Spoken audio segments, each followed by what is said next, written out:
Hey everyone, it's another beautiful week as we set into the second half of January. It feels like just yesterday we said Happy New Year, but the second weekend of 2025 is already over and there are only 2 more weekends left in this month. Yes. Is 2025 looking to compete with 2024? With how fast it went by? I don't know. But what I know is some people had a weekend and some were proud to show that the new songs from another generation. But let me not assume anything. Oh. Ladies, how was your weekend? This question every day. On Monday morning, there will come a time where we need to modify it. Ladies, how was your weekend? Blessings, how was your weekend? Because I have an idea how your weekend was. Blessings. Well, please tell me you had a restful weekend. I had a restful Sunday. December, it was like you were Itala wine with work. Compulsorily.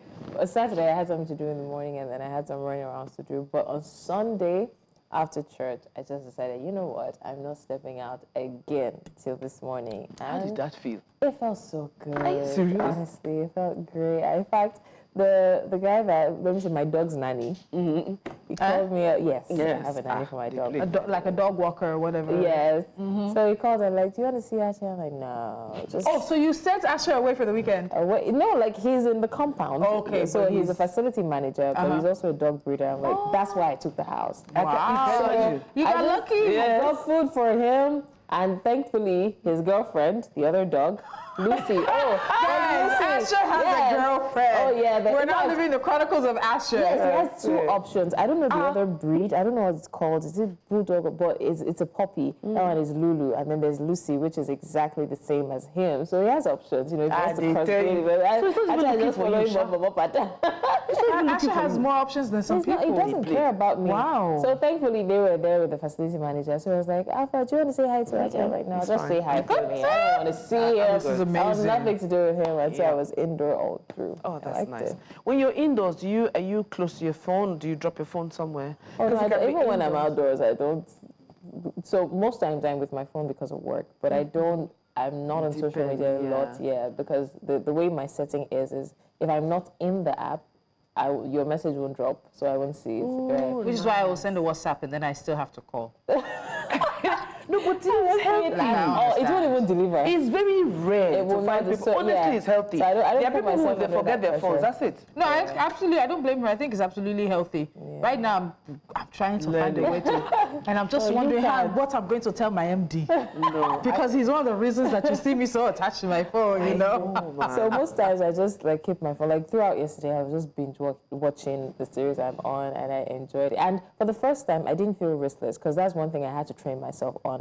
Normally, if I'm at home, being busy, busy. Even if I'm not doing anything, I'll just be tempted to stand up and walk around. But I'm like, you know, if I talked myself into the duvet and talked the duvet into the bed, I'm like, you're not going anywhere. I like that. I love it. I love it. So, Kai, how was your weekend? It was okay. It was full in the sense that, yesterday it began to be lighter. The family is gone. How was the birthday? Hey. Did you bring us cake? My goodness. Oh, and the reason. If yesterday was bringing cake, she would have finished it on the way.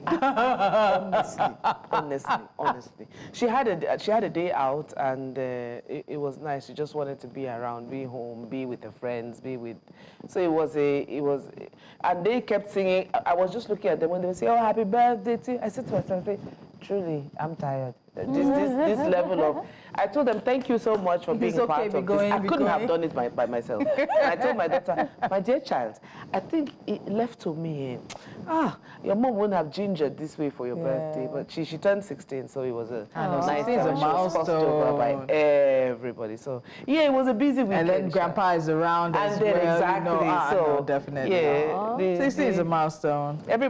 So now the house is becoming lighter. And then... you're going to be alone again. Did it. See, these ladies are stylishly moving away from the fact that we went out on Friday night. I have promised you I was coming there now. What are you promising there? What are you coming there how was your weekend? When this one did not mention it, I said, how was your weekend? You did not mention it. So me, I will mention it. Wow. We went out on Friday nights. I have promised you guys pictures and videos on Friday. But I can't do that because I love these ladies so much. God. There was somebody that ended up standing on a was it a table or a chair? On a chair, but I won't tell you who it was. Wow. Yeah. Leave your imagination. It wasn't They can't me. even guess when. It wasn't me. Leave your imagination to. You cannot guess. Nobody can guess. So you don't. You don't know. They know it's not me. Yeah. We actually drag so. Blessings to like a place that plays old school music. Like every few songs, we'll be like, "Do you know this song? I was so confused. Do you know this song?" And when I find the one that I actually know, I will sing it on Yes, the one she actually knew. Then there was one song that came out. The next thing we just saw Catherine. There has to be that one song that will get you to misbehave. There has to be 1, 2, 3, 4, 5 songs. There has to be one among them that will make you say, "Yo, that's my jam." It was amazing. It was nice to just have fun. And then the crowd there is always a really great crowd. What else did I do? So Saturday I cooked. My nanny has exams this week, so I'm on my own. So we cooked, cooked, made sure the house is stocked and everything. Then we had some of Rotimi's friends over. Somebody we have, she preps, I cook. So we have a working system, and then she portions. I'm like, okay, I want this. I can't. I'm a working woman. I'm a busy woman. What? No. Then we had a friend over. We haven't seen in like 7 years. So I was just looking at the picture of the three of them. So they've known each other for like 20 years plus, I think, this year. Guys. I think they don't have issues. They do. And then what I love about them is they've incorporated their families. People have gotten married and had children. So like we're all part of this larger family. So I think it's about 20 years this year. And I realized that as long as I've known him, I've known them. I met like almost 5 of them the same day I met him. It was now to this weekend that Joseph, one of our longtime friends, was telling my daughter that you don't even know that it's my wife. I went to go and ginger your daddy to toast your mother. She was just like, "What do you mean?" I think men have that. They have it more together than women. If you see women friendships span that long, I think it's intentional. But I think with men, it's a bit different. It's more organic. I don't even know how they do it. So I actually think that both friendships can span longer. It's just that they both have different ways of dealing with it. Men can fall out and fall back in easily. And women tend to take it personal. Yeah. And for men, the reason men's relationships last longer is because if men don't see themselves for 5 years, the day they see themselves, they carry on as though nothing has happened. But with women, it tends to change. So women are intentional about keeping it every time, even if it's long distance, at least once a week they talk and all that. It's not men. When they just see 5, why won't it be? These are the same people that can meet a guy, not know his name. Every subsequent time they see him, you'll think they're friends. And then my husband will tell me, like, you know, I don't know his name. I'm like, you people are not okay. Then I had a birthday party on Saturday. One of Korede's friends, one of my best friends, her daughter turned 8. Then I had another birthday party in the evening. Happy 50th birthday to Opeyemi Adamaleko, the executive director of Enough is Enough Nigeria. 50 years. When people were talking about her yesterday, that is a life of service. A life of service, a woman of strength and character. Opeyemi is a force, man. She's a force, and I give it to her. And it was just really incredibly moving to hear people celebrate her on her Golden Jubilee. So I was italawaying and preparing for the weekend. There was no rest this weekend. I'll now rest during the week. But honestly, I know that January has been, as far as I'm concerned, it's been calm so far. I don't know if we noticed, like you were talking about earlier, that we're already in like the 3rd week or so. Once I said to Blessings here, once it's Valentine's Day, forget we're in March. The rest of the year is forget gone. We're in March. And once we're in March, that's it, we're in May. It's not fast enough. But I'm happy so far. She's the problem. Yes. I'm happy so far. We haven't seen too much dragging and flogging in this 2025. But I don't know if I'm speaking too soon because Blessings has a story for us. Anyway, it's not a story. But anyways, okay. Well, talking about dragging and flogging, I came across a video of a girl being mercilessly flogged by the person who allegedly should be like her boss or her oga, so to say, and other employees for reportedly stealing from her boss's boutique. Not only was she beaten, but she was also allegedly stripped of her clothes and molested. Now, this video might be disturbing to some viewers. Let's take a look.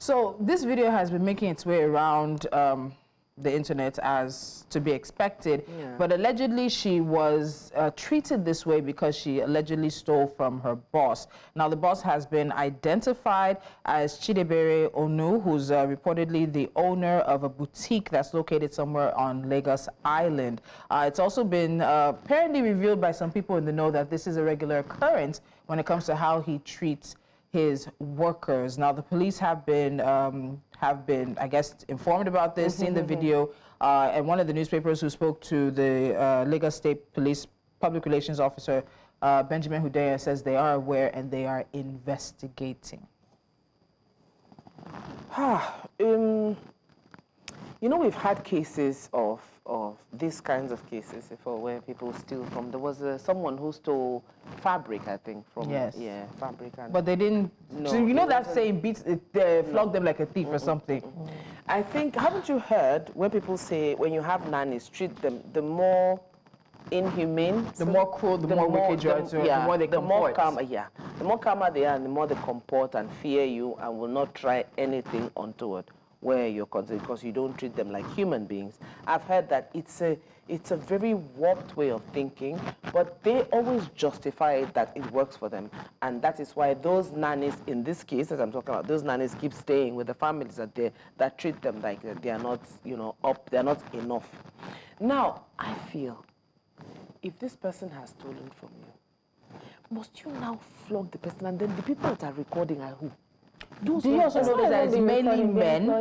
So one, it was likely, there are two people recording. It's likely employees recording. 3 men were flogging her. It was the last one that joined to flog that was irritating me. He was standing there watching them, then he was tying something around the sticks or whatever he wanted to use, and then he added himself to it. Then again, we're allegedly told, but this video doesn't show that she was then also molested and she was stripped naked for stealing. What is wrong with handing her over to the police? Exactly. Because at this point, this is one of the classic situations of two rights don't make a wrong. She stole from you. If that's true, that's wrong. But this treatment, that's the treatment that will land also him in court. It will land him in jail. This is abuse. This is straight up abuse. This is assault and this is abuse. Does it equal the same amount of whatever punishment you might have wanted to give her for stealing from you? I've heard people talk like on the streets, market sellers and traders, and they always say that if someone steals in the market here, they beat them, they beat the people, throw the tire on them, even burn them. And I said, are you serious? And they looked at me like, which planet am I from? Yes, it's known. But the issues with that are take us back to even the situations like the Alu 4. It is very okay to be, it's very easy, not okay, to be in a market and just shout, ole, ole, ole, and everybody starts chasing that person. What is the explanation? What is the proof of the ole? At this point, what is the proof of the stealing? That video of the one that Lola's friend that stole the that her staff stole, we saw the proof before us. And even if she stole, I mean, we've seen cases of and we're not endorsing it or anything, because that again, that's another culture. All these nannies, sales girls, sales guys that come in and then they steal. There was a vendor that was talking about someone who stole a chunk of money, about in the tune of 10 million naira or so from her. She's a hair vendor. But even if she stole from you, the best way to punish someone in this economy is money.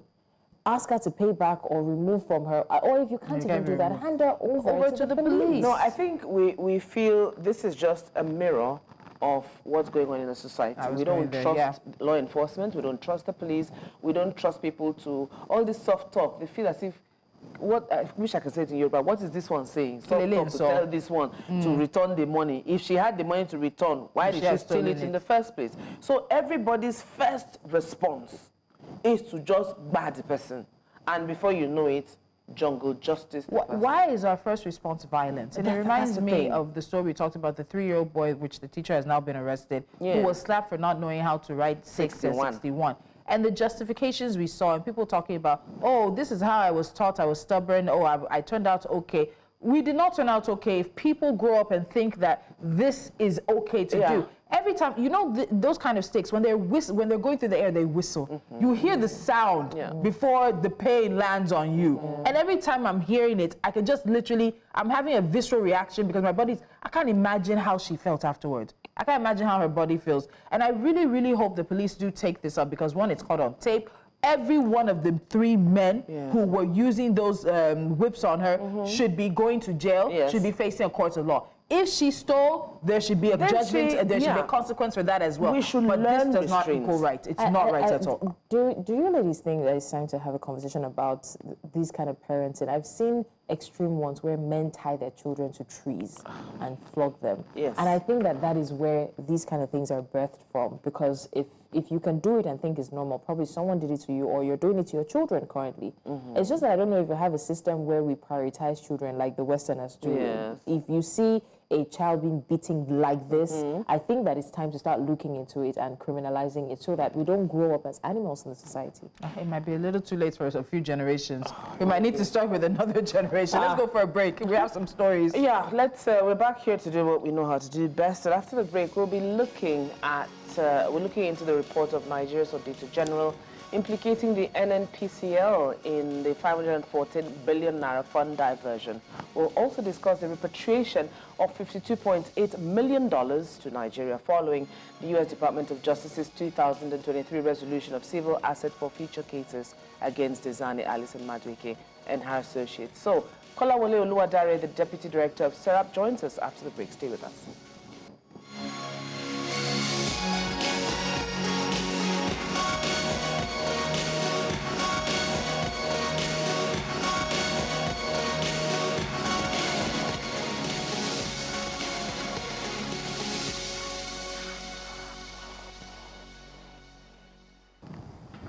Welcome back to the show. Don't forget you can join the conversation via our social media platforms. We're at News Central TV. Today, we're delving into a story that has sparked heated conversations about accountability, governance, and the fight against corruption in Nigeria. The Auditor General has implicated the Nigerian National Petroleum Corporation Limited, NNPCL, in alleged fund misappropriation, revenue diversion, and delayed remittance of earnings to the Federation account in 2021. A report published in November 2024 highlighted unauthorized deductions of 82.9 billion naira from Federation revenue for refinery rehabilitation. It also uncovered irregular deductions amounting to some 343 billion naira from domestic crude sales at the source. The audit revealed that 343.6 billion naira was deducted unilaterally from gross domestic crude sales for NNPC value shortfalls, strategic stock holding costs, crude oil and product pipeline losses, as well as pipeline maintenance and management costs.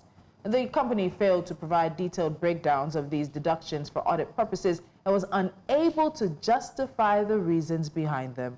And that's what the report says.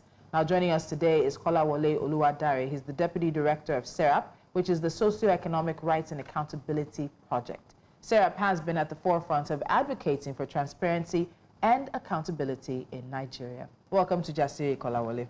Good morning. Thank you for having me here. Happy New Year. It's great to have you. We're not sure how happy the New Year is, but we'll go with it. We're speaking faith into the year, so Happy New Year. It's going to be a Happy New Year.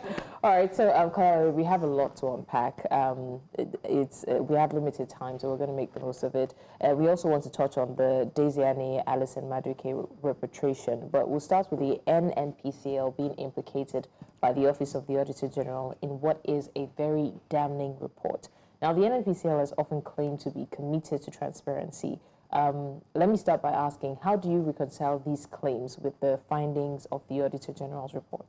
Of course, the NNPCL's stance over the years is not proven by available facts and data.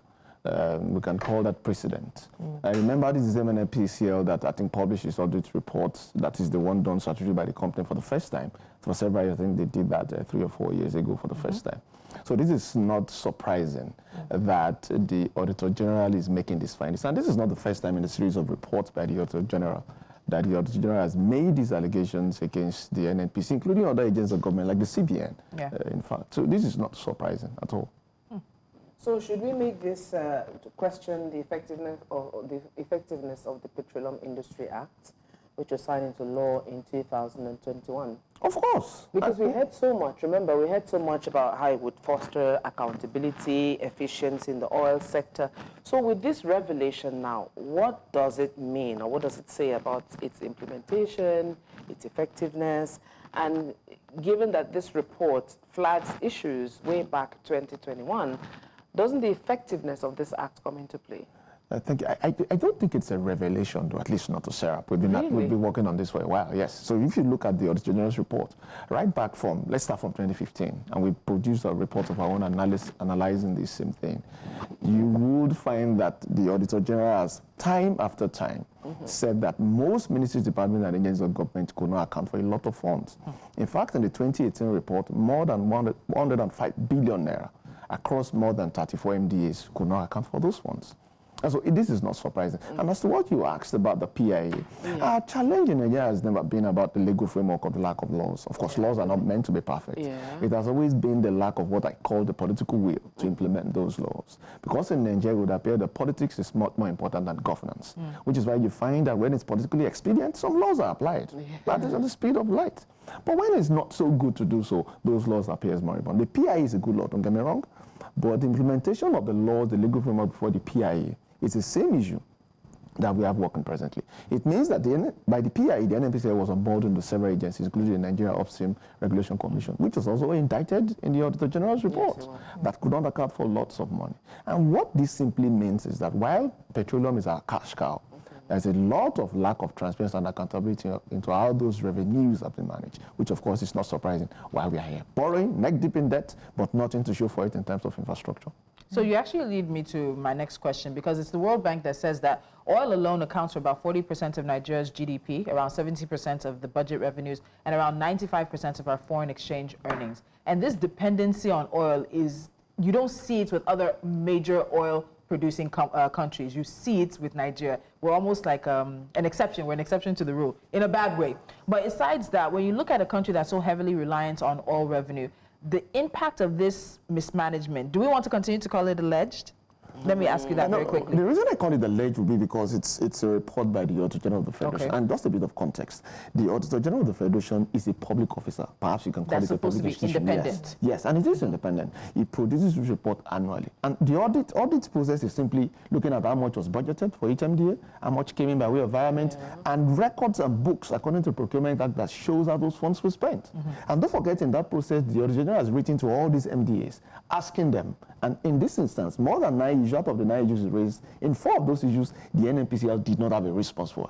So they didn't have a response, or they refused to respond? Because that can be two things. I can give you a response that maybe that doesn't meet your expectation. So they refused. Out of 9 issues, they refused to respond to 4. They responded to 5 issues, which the Auditor General found non-satisfactory. So when we look at it in terms of this mismanagement, what does it mean for the average Nigerian, the impact it has on social services, on economic stability, on even our daily life? We're talking about the money is the money is massive. They're saying there's some 82.9 billion from Federation revenue for refinery rehabilitation, 343 billion for domestic crude oil sales at source. And then when you look at this is supposed to be the civil service, it's also now a limited liability company, which means there should be more oversight, more people checking before money goes out. What happens to the internal checks and balances? What happens to the people who are supposed to sign before this money moves from wherever it moves? Just for context, these happened in 2020. Yes, before it became a limited liability. Before the PIA came into effect, almost about the same time. But it's the same thing. What we've seen, and it's very interesting to see what the Auditor General will say about the 2023-2024 report. It is the same thing. It simply means that public agencies are not accountable. And as to what that means for the common man, perhaps a simple illustration would be: I give you something with your right hand, and then I collect with the left. So of course, people can see where that gift was given in terms of allocations of resources within budget, but it doesn't reflect in the life of the common man. From an administration, particularly talking about the Bola Tinubu administration and the immediate administration of President Muhammadu Buhari, that has always told people to tighten their belts, but have done nothing to recover these funds. And it's very important that every year, including in this instance, the Auditor General has always made the same recommendations. Make sure that these funds are recovered. If this is recovered, do you think we need to borrow? Do we need to enter into another debt? And what do we have any justification to borrow? And how are we sure that even the one we are borrowing, because we're going to be stolen every year, billions, nothing less than billions of naira every year. Capital flights. Yes, and this is just the Auditor General's report, not the finding of the EFCC or the ICPC or any other anti-corruption agency. But has the NNPC and now NNPCL been successfully investigated by the EFCC or the ICPC? Not to the best of my knowledge, but we've written. In this instance, we've also written to the EFCC and the ICPC, and this is not the first. To follow up using the Auditor General's yes, report? to do their own investigation. If perhaps, and I'm saying perhaps, the Auditor General's report is financial in nature, then let the anti-corruption agencies do what is criminal or quasi-criminal in nature and determine whether there's been a loss, who is culpable, and ensure that these funds are recovered. So it's needless to say, but I'm going to ask all the same. Obviously, there's been a deterioration in the state of financial management in the oil sector.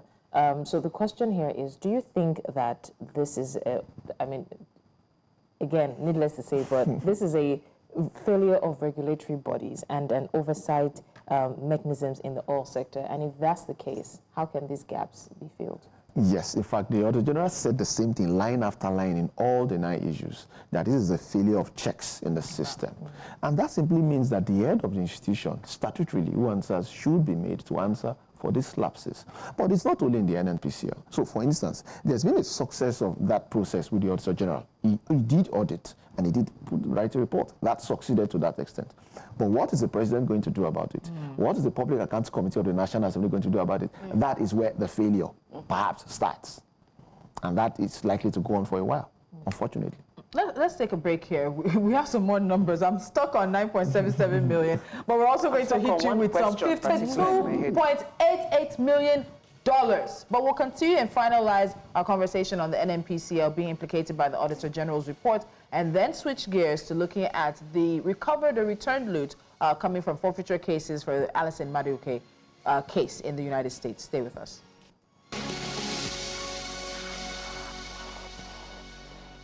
This is Jasiri. Welcome back. Our guest today is Kolawole Oluwadare. He's the Deputy Director of SERAP, the Socio-Economic Rights and Accountability Project. Our discussion is focused around transparency, accountability, and money, naira and kobo, dollars and cents. So before we shift gears a little, like Tolu said, to the Alison-Madueke return with Kolawole, what is supposed to happen now with the auditor, after the Auditor General released that damning report? I think for you, I think your expression just kills me. There's nothing, no matter how I'm using my adjectives to enter the matter, for you, you are like, yeah, you are the one seeing it as a damning report. Okay, so just indulge me. So after the Auditor General released that report, in 2021, it was Mele Kyari, who appointed by former President Buhari, who was at the helm of affairs. He's still at the helm of affairs, even as the NNPC has become a limited liability company. So my questions would be, what actions should follow these revelations? Like, what actions in a normal country? Do you understand? Nigeria is a normal country. Because during the break, we were talking here, and it was like, what are we? Is this not witchcraft? If we know what is right and we refuse to do what is right. Who are the village people? Who are the village people doing Nigeria? Who's village? No, there's no village doing Nigeria. There's no village person. The global village people are doing. There's no village person that is doing us in this country. Like we said, you guys. Maybe one day we need to collate the things we say off air during the break, and then so that you understand the conversations going on. But like I said, so in a normal climate, normal society, how should this be handled? How should it move? So there are many questions in one. I'm going to try and sum it up together. So are we likely to see prosecutions with this? How is it supposed to be navigated, this report, with the people still being at the helm of affairs? How is it supposed to be navigated? Will we see another case where no one is held accountable? Because on this table, we have talked about accountability. Zero accountability on this table. People who know. So I don't know whether it is something that we should get used to, this non-accountability. Has the president said anything about this? Not. Definitely not. We shouldn't get used to it. So just for as to the legal framework, what the law says. So we need not be in a normal country. What the law says. Yeah, the law says it. But like I've said, it's not the lack of a legal framework that is our challenge. It is the political will of those who should, starting from the office of the president, that has simply refused to act. So by the provisions of the Constitution, the Auditor General submits this report to the Public Accounts Committee of the National Assembly, which is both houses, which he has done, because the proof of submission is there on the website of the Auditor General already. The Public Accounts Committee looks at it, and they also have the power to invite the heads of those MDAs to speak to those issues. And they also have powers to make resolutions calling on the law enforcement agencies, including the ICPC and the EFCC, to investigate and ensure that those funds are recovered. That is one layer. The second layer is the president has powers donated by the fact that he appointed both the Auditor General and even those concerned, including heads of these MDAs, to tell them to take action. Layering and it's very simple. Two things. Make sure that these funds are recovered, one. Two, and ensure that those who are found complicit, of course, face the law. That is what the Auditor General has said year in, year out, but nothing has happened. Because there's will SERAP take this up then?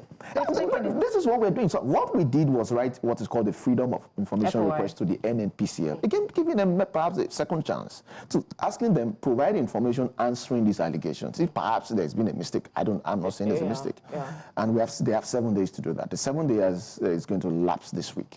On Wednesday. 7 days by law. Again, by law yes, of the Freedom of Information Act. To SERAP in this instance. It's obvious that we are our own village people, because if the law says something and it still requires willingness on the part of the office holders to actually follow the law, then we have a problem. But before we, because I have to ask this, so Mila Kyari was appointed by Buhari. He was the head when it was just NNPC. Yes. He's still the head now when it's NNPCL. We have a Minister of State for Petroleum in Heineken Lopobiri. We don't have a substantive... That's the president, actually. No, but the presidency have told us that, did he tell us that he was president? So I will leave it. We do not have a substantive, agreed upon Minister of State, Minister for Petroleum Resources, and of course there is a split on oil and gas and all that. But what I'm looking at the end of the day is the complicity. You cannot tell me that even if you say that there are agencies under all of this, that Mila Kyari right now, if we were normal to crimes, would not have been suspended pending investigation. Because you were there in 2021, you're still here now. There are even rumors now that he wants to extend his tenure beyond retirement. And then we're having a presidency that has not made a statement on this. We're having a presidency that has not said we're making investigations. We haven't heard from the National Assembly that every other thing, they want everybody to appear before them and break down line item. But everybody seems to be silent. It is a conspiracy of silence. You cannot tell me anything else. Thank God you are not silent. You cannot tell me anything else. So what is that conspiracy of silence? Because this is just NNPC we're talking about. And yes, it makes us a lot of money, but it actually doesn't make us as much money as it should be making us, because a lot of the money does not make it to national coffers. Yes. So in the long run, what are we doing? Or in this instance, it gets taken out. So it the first issue that by who? By ghosts, by rats, by rabbits. By the NNPCL. In this instance, the Auditor General, the first issue cited was 82 billion naira that was unlawfully withdrawn. I'm quoting the Auditor General. Whose signature is there? Financial crimes are one of the easiest crimes to prosecute, because there has to be some kind of paper trail. And that is why we copied the EFCC and the ICPC in the correspondence, that perhaps they want to look into these issues and ensure that they do their investigation, which is criminal in nature, since the audit is not necessarily criminal. And then get to the bottom of it and ensure that. And we have this thing about initial gragra. Because someone has drawn their attention to it, they don't want to look complicit. So everybody's going to look into it for the first 2 weeks, and then after that, we don't hear anything about it anymore. How many financial crimes are actually looked into long term and they come to resolution? Hi. Oh, don't take me there. I remember when we were at the radio, when it was there was that panel with that slim fellow. Let me leave it as is that Mustafa? Oh, and caught on tape. Bribery. He was just recently released, was it not last year or something? And that was such a spectacle. It was. And when the same media space, then we had to be part of it and it's just simple. This thing you said, the initial grant, then everything sleeps. Why do we have to do that? We have energy that is not sustainable through things that should be seen through to the end. And I think that's why conversations like this are really important. Perhaps you may not understand the real impact of these kind of conversations that you hold, because ultimately advocacy is two-pronged from the way we do it at SERAP. One are public office holders that we call the right duty bearers, and one are the people, those are the rights holders. While we talk to government in this instance to do what is right and hold them to account, we also need to also talk to the people, because ultimately in a democracy, which we claim to practice, the people hold the power. So people can take up that advocacy, own it, so to speak, and perhaps get to that much needed critical mass when it becomes a really challenge for government to act. And government listens when there is that pushback from the people. Most times that people owning it is always the problem. It ignites a spark, it's discussed for a while, and then it dies. I can tell you, if the people continue, government will act. And that is why conventions like this. So I can tell you why it dies. Why does it die? NNPC, we're all reeling. Then we now hear 52.88 million. Because let's be honest, when we hear the sums of money that are stupendously... Is it that goes in or come out? That go out illegally. Capital flights, acts, a diversion, whatever you want to call it. Nigerians are tired. You were just saying that it's a little depressing. I told you, it's not a little, it's a lot. How do I wake up day after day after day and be told there's the apartments in Abuja that how much money linked to Emefiele, there's how much money linked to him. Now we're doing NNPC. Now we're hearing Diezani. I can bet you by the end of the week there'll be another one. There's Abacha loot, by the way. That's coming in again. No, that has been. Oh, no, it's in the questions. Yeah. So you can feel the people are psychologically, in a way, browbeaten. They're tired. Listen. Their lives have not improved with the recovered. Okay, I'm getting ahead of the question. I'm getting ahead of the question. It's there. So I did say that we had a lot to unpack. Now, Diezani Alison-Madueke, Nigeria's former Minister of Petroleum Resources, has been implicated in significant corruption and financial misconduct cases over the years. In October 2015, she was arrested in London by the UK's National Crime Agency on suspicion of bribery and corruption offences. Subsequently, Nigerian authorities raided and sealed her residence in Abuja. Now, in August 2017, a Nigerian federal court says 7.6 billion naira from bank accounts linked to her.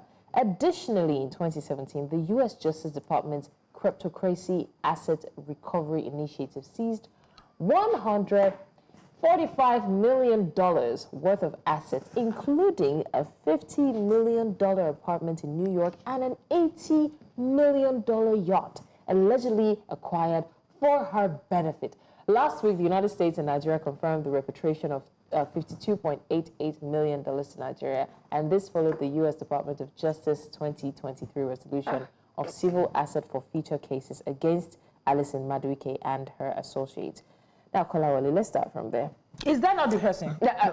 You make it sound like I'm a personal assistant to me. Maybe you are supposed to pause a bit. I know. Let all of us take it in. So it doesn't look like Kolawole, where's the money? I don't know where the money is. You don't blame her. Did you hear? Did you hear the amount? The money. That money now has made its way back to Nigeria, $52.8 million. Yes. Where is it gonna go? So that money I'm doing calculation for you people. We're going to convert it to naira. If we couldn't account, and by we I mean the Nigerian government, not account for Abacha loot in the various ways that entered, there is highly likelihood that we will not be able to account for it. And it starts from the agreement. The agreement that led to this repatriation, there were discussions that it was formalized. Can Nigerians have access to that kind of document? It helps our understanding when, how is it coming in? And then the second part of the question will be to our government. How do you plan to use these funds? But the loophole always starts from even the way we manage our resources, which is these funds that are coming in, was it part of the 2025 budget? How did it get out in the first place? If it is not, this is extra. And don't forget, I can count from 2015, we always had at least 2 supplementary appropriations. Yes. We're still running. We're running about 3 or 4 budgets right now. Where is it going to be fixed? And we are still going to borrow to finance the budget. You know, I think last week, the National Assembly said that the 2024 budget, in its budget performance, was the capital expenditure was less than 25%, while the recurrent expenditure is 100%. You know what that means? It means that anything that has to do with salaries, allowances, has been fully paid. But capital expenditure, which includes roads, hospitals, and all, is 25%. Can you imagine? Now it has been extended for 6 months till June. I can tell you, I do not think that we're going to reach 50%. No. Okay, so what are these funds going to be used for? It's likely to be said to be used for capital expenditure. It won't. I like that it said to be used. 52.88 million roughly comes to 78 billion naira. Roughly. 78. I did a lot, but I didn't do every plus and minus. I rounded up. You see, so because where are they going to? And no, it's rich to speak. Local problems require local solutions. Where are they going to shock it? That's money, because he said something. It's not in the budget. The budget has already been sorted. It's not part of borrowing. It does not stop borrowing, Papa. Where is that money? And that is why the tracking needs to start now. And why do we have selective accountability? We didn't know when this money left. We're hearing that it's coming back, but we won't know what it's used for. That's the problem I've always had. Once in a while, they'll just drop nuggets of information. I know they do. One of the Abacha loot that was recovered was for conditional, was it not conditional cash transfer, or one of the social which investment. we went to court for, and the court gave judgment last year, asking the Minister of Managerial Affairs to account. How much have you given who got it? It's not enough to say we are doing conditional cash transfer and poverty alleviation programs. There must be records. If not, these funds will find their way into private pockets. And this same report also indicts the Ministry of Humanitarian Affairs, by the way, 800 billion naira. So you're the one who took the government to court, and in 2023 you won a judgment asking the government to account for $5 billion loot recovered from the former military leader Sani Abacha. But do we even know what the total? First of all, I don't think we know the total that was ever stolen. I still do not know. Let's leave that. I'm always one who's also said we have focused on Sani Abacha. He couldn't have stolen all that without other people. And let me tell you, when your guy is stealing that much, I'm sure you're stealing some too. We have not talked about other people stealing. It's fine. But how much is outside? And how much has actually come back? We do not know. And this is an FY that we've written to the government asking exact details. What would you know at the tranches? I think four tranches now? Yes, But we do not know the exact amount that the government says has left. And more importantly, how those funds have been spent. You remember, under the previous administration, the Auditor General of the Federation had said it was supposed to be used for the Lagos-Ibadan Expressway, I think the Abuja-Kano Expressway as well. But that wasn't what it was used for, because we wrote an FY to the government. They didn't respond. We went to court, went to trial for 2 years, and the government, the court gave judgment in favor of Nigerians, not SERAP in this instance, and it's yet to be paid. And I really want to paint a picture of what that means. It means a citizen, just like SERAP is, went asked the government for information. The government refused to provide information and would rather spend 2 years in court getting lawyers from the Ministry of Justice, and sometimes they firm out those cases to law firms to defend this for 2 years. A further waste of taxpayers' money, and then the court gives judgment in favor of Nigerians, and the same government refuses to obey. To me, that is a conspiracy of silence. You know, so when we talk about her loot, at this point, we don't know what it's going to be used for. We don't know how far it's going to go. Even the Abacha loot, we still have issues. Do you trust the Nigerian government? And in this instance, it's not just about the Tinubu administration. We had the Obasanjo, we've had Yar'Adua, we've had Goodluck Jonathan, we've had Buhari, and we've had Tinubu, and anybody who comes after him, or even him again, whatever it may be. Do you trust the Nigerian government, or any administration in this case, to do the right thing with recovered monies? Not with the president they've demonstrated, no. But does that mean we are going to stop? Or no, of course, that doesn't mean we're going to stop. But I do not trust the Nigerian government to do what is right without the input of the Nigerian people. So the aim of conversations like this is to continue to educate people. People are better informed. And by that information, I'm not saying telling them alone. These kind of conversations remove what I've called the 3 evils from people's minds: politics, tribe, and religion. So it means we break down these issues into good governance issues. They're not about tribe, politics, and religion. And so the more people understand, the more they're able to take this advocacy forward. So you're doing a fantastic job, really. And we can't afford to fall into the angst and the cynicism that appears to reign present. No. And when the people really own it and you understand it, you will be surprised how much they can bring to bear on government to do the right thing. But haven't we allowed it fester for so long? Yes. And now it's going to be difficult to turn that wheel, because if you leave an unused machine, it becomes rusty. And so you have to oil it again and do the needful. So I'm wondering, and I think a lot of Nigerians, after a while, when they feel overwhelmed, they feel as if we've allowed this go on. No matter how you push back, the government tries to find something else to use. But what's the alternative? That's the question. Are we winning? So let's look at it. Are we winning the fight against corruption? Are we stalled, or are we backtracked? Because when you hear all the cases, was it not the former Attorney General? Was it the Attorney General? There's another AG last year or 2 years ago that was also implicated. I think it's Attorney General as well. I can't remember. But there's somebody high-end with the AG or A something in their title that was implicated with 88 billion or something. I know 8 and it's not coming to. Are we winning in any way? Are we making progress? Yes, we're making progress, but we have to understand it in a context. We are not making progress in terms of what the government does. We're making progress in terms of how people understand and they're able to push back. Don't forget, it's a democracy. All the public officers put together, they are not. No, I think that is our. When you say this democracy, my body bite. Because I really think that what we are doing now.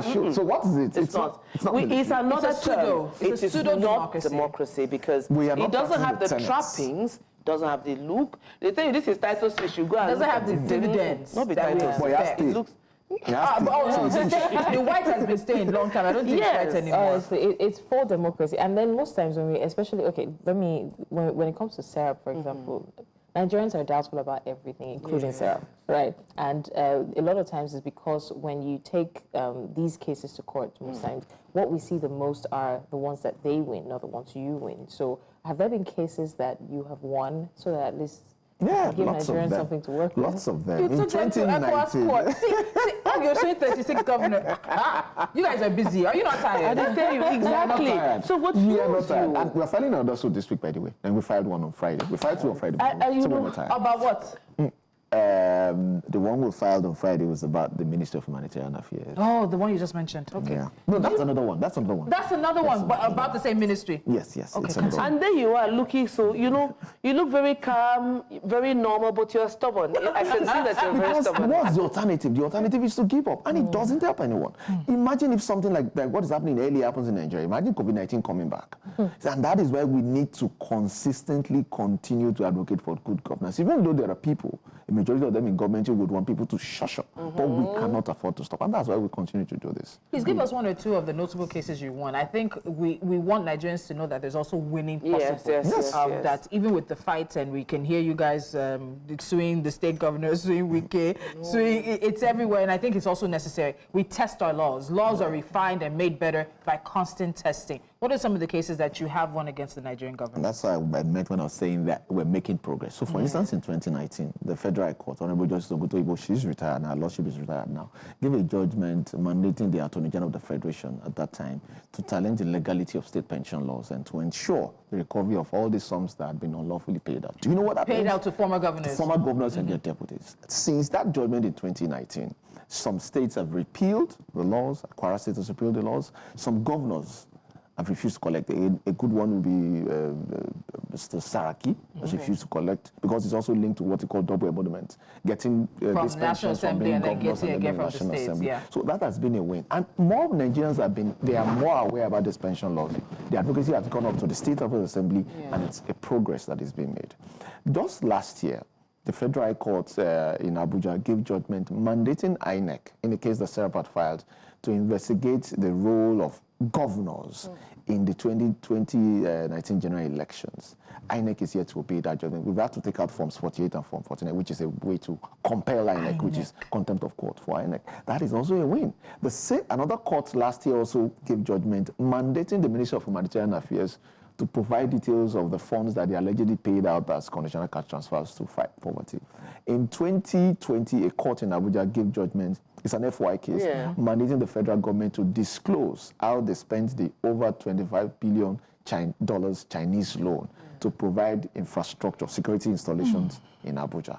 That judgment is yet to be obeyed. So there are lots of judgments that we've gotten from, and that's why I would say the judiciary has tried, across the three arms of government, to try to side with the people, to compel government. Don't forget the judiciary is also part of government, to do the right thing. So, which is why we need to continue the advocacy until we prevail. But it's not likely to happen. Or at least until we put fear in them. Because what I see is if we continue to fight like this, at least they would know within the context of the law. Especially when they don't obey the judgment of the court. What happens then? And these are cases that they participate at the trial. They join issues with SERAP. We spend 2 or 3 years, average of 2 years, 2.5 years in court, and then we get. I'm sure they must tired of seeing your face in court. They say you again. Honestly, there are some interesting things that play out in court. For instance, there have been lawyers from the other side who, after the courtroom argument, will meet us at the corridor of the courtroom and say, you know what, you guys are doing a good job. On that note, thank you, Kolawole Oluwadare, Deputy Director of SERAP, for sharing his insights with us today on Just Say. It's clear that while significant progress has been made, there's still so much work to do in the fight against corruption here in Nigeria. We do appreciate the work SERAP is doing to ensure transparency and accountability. And to our viewers, trust us, this conversation doesn't end here. It's only our show time that has sadly come to an end. Me, I even have more questions. But until next time, please stay informed, stay engaged. Remember, accountability begins with each and every one of us. Thank you so much for watching. Bye-bye. Bye.